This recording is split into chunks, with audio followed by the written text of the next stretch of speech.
This is KGW News at noon. And we start with a nationwide bomb scare. A rash of suspicious packages containing pipe bombs were sent to prominent Democrats. Those targets include George Soros, Barack Obama, and Hillary Clinton. One was also sent to CNN and marked for former CIA Director John Brennan. The Secret Service intercepted several packages in New York, along with another in Washington, D.C. A criminal investigation is now underway to find out who's responsible. KGW's Christine Pitawanich is tracking this story for us. And Christine, officials say all of the packages looked identical to one another. Brenda, investigators think that the packages are linked to the same suspect. New York City Mayor Bill de Blasio calls this clearly an act of terror. This to all public officials of all partisan affiliations. Don't encourage violence. Don't encourage hatred. Don't encourage attacks on media. You can disagree, but you have to show respect for people and air your disagreements peacefully. Okay, so this is what one of the pipe bombs looks like. Law enforcement shared this with NBC News, and this is the envelope addressed to John Brennan at CNN. You can see his name spelled incorrectly there. Most of those packages turned up this morning, but this scare actually started back on Monday. Staff found what appeared to be a pipe bomb at the home of billionaire philanthropist and liberal George Soros in Bedford, New York. Then yesterday, another package addressed to Hillary Clinton was discovered near her home, and it looks like that one also contained an explosive device. Then this morning, the U.S. Secret Service intercepted a third possible bomb sent to Barack Obama. Officials say Clinton and Obama did not receive the packages, and because of screening procedures, neither of them were at risk of ever receiving them. About 30 minutes ago, President Trump spoke to the American people. As we speak, the packages are being inspected by top explosive experts, and a major federal investigation is now underway. The full weight of our government is being deployed to conduct this investigation and bring those responsible for these despicable acts to justice. We're also learning that a possible explosive may have been sent to New York Governor Andrew Cuomo's office. Others who got packages include former Attorney General Eric Holder and Congresswoman Maxine Waters. Back to you. Chilling. Thank you very much for the update. And of course, we will continue to follow this story closely. Go to kgw.com or our Facebook page for updates. Well, it is the third and final day of hearings for the man accused of killing two people on a MAX train. Lawyers for Jeremy Christian want the judge to eliminate the death penalty as a possible punishment before the trial even starts. KGW's Tim Gordon is live at the Multnomah County Courthouse. Tim, arguments over the last 2 days have been working up to this decision. That's absolutely right, Brenda. The defense has been bringing motions that really worked the edges of this death penalty issue. They had an expert here at the courthouse to say it's not a good idea, but the state also had its chance to argue the death penalty should absolutely be an option. Facing 2 counts of aggravated murder and other charges, Jeremy Christian came in to the most crucial day of his pretrial hearing. His defense team argued today that a jury should not be allowed to deliver a death penalty if Christian is found guilty. Christian is accused of slashing the throats of 2 men on a MAX train on Memorial Day weekend 2017. He allegedly stabbed and injured another man who survived. The victims had tried to stop the self-proclaimed white supremacist from a racist rant against 2 teenage girls. Christian's defense team argued the science proves Christian would not be likely to commit more criminal acts of violence if he lives. That's a key question jurors would have to answer in considering a death penalty. Prosecutors countered that statistics are one thing, but the law allows jurors to decide on the death penalty while considering questions about individual defendants like Jeremy Christian. The first being whether or not he acted deliberately. The second being whether or not he is a dangerous person. He is a person who would engage in future violence. The third being whether or not he was provoked by the victim. And the fourth being whether or not he should receive the death penalty. All of which are judgments that jurors make every day. There are other motions the defense still has to argue to try and get the death penalty off the table. We expect that to fill this final day. and then the judge will decide on this important pretrial issue. Brenda? Thank you, Tim.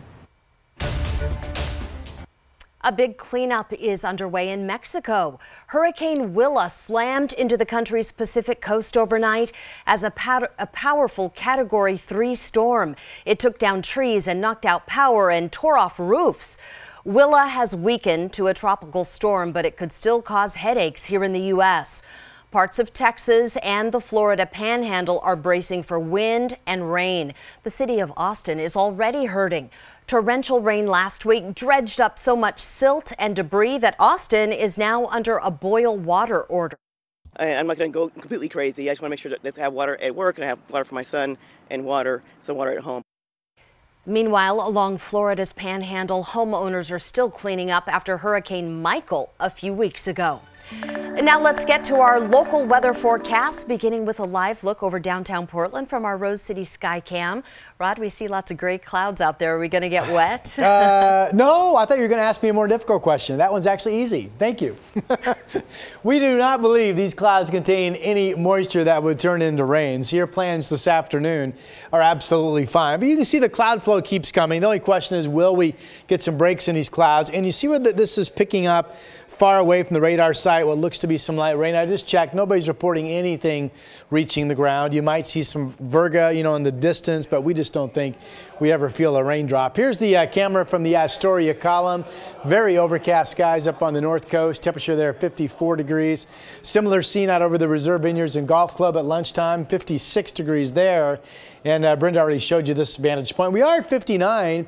The normal high now is right around 60. So technically today's likely going to go above normal despite all the cloud cover. So I have us at 63. Maybe you will see a thin spot in the cloud cover at times for partly sunny skies. Maybe we won't, but the winds stay light. We could actually get a little bit warmer than 63, 70 at noon.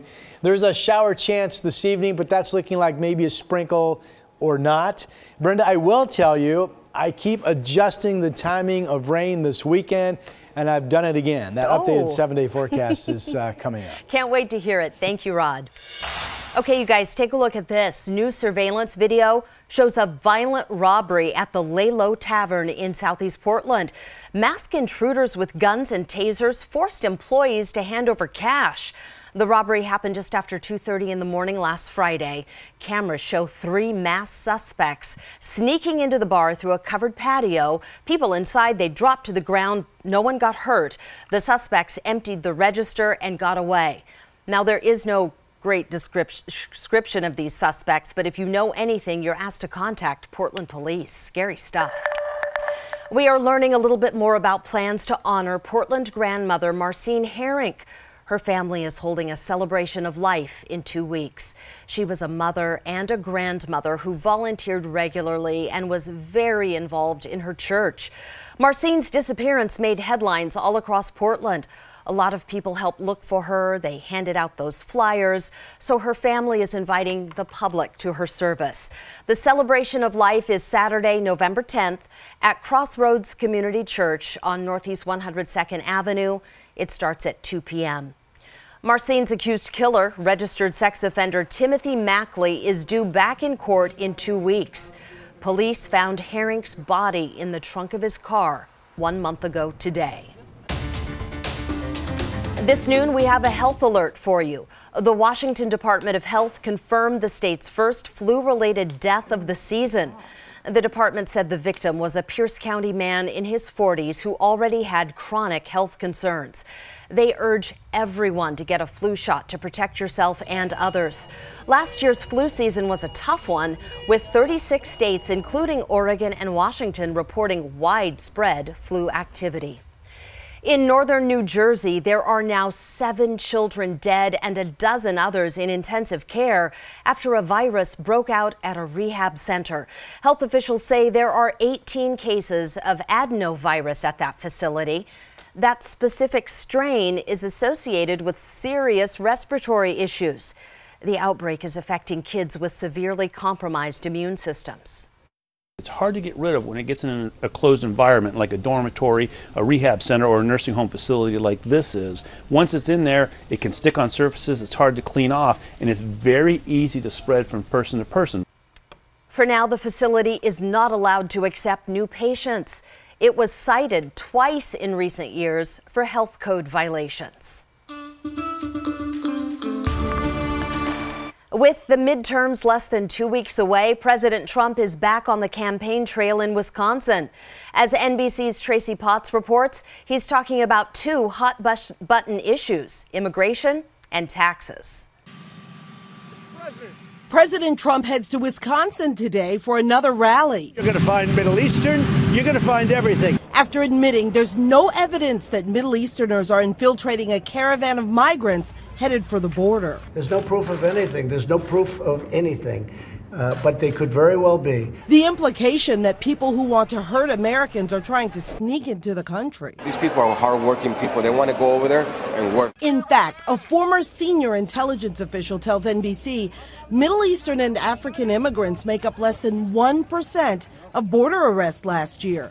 The president's also backing off his promise to unveil a 10% middle-class tax cut next week. We'll start the work sometime after the midterms. It could take weeks, if not months, of hearings, of debates, of internal negotiations to arrive at a tax cut plan. But he's bearing down on Saudi Arabia's involvement in the death of Washington Post journalist Jamal Khashoggi. The cover-up was one of the worst in the history of cover-ups. But did the Saudi government order it? That is still under investigation. Tracy Potts, NBC News, Washington. The state of Oregon has dropped criminal charges against a Marion County judge. Vance Day was accused of allowing a felon to handle a gun. His trial was scheduled to start this morning, but prosecutors tell us a key witness decided not to testify at the last minute. That's why they dismissed the charges. Judge Day had already been suspended from the bench for ethics violations and still faces a state bar investigation. He first made headlines for refusing to perform marriage ceremonies for same-sex couples.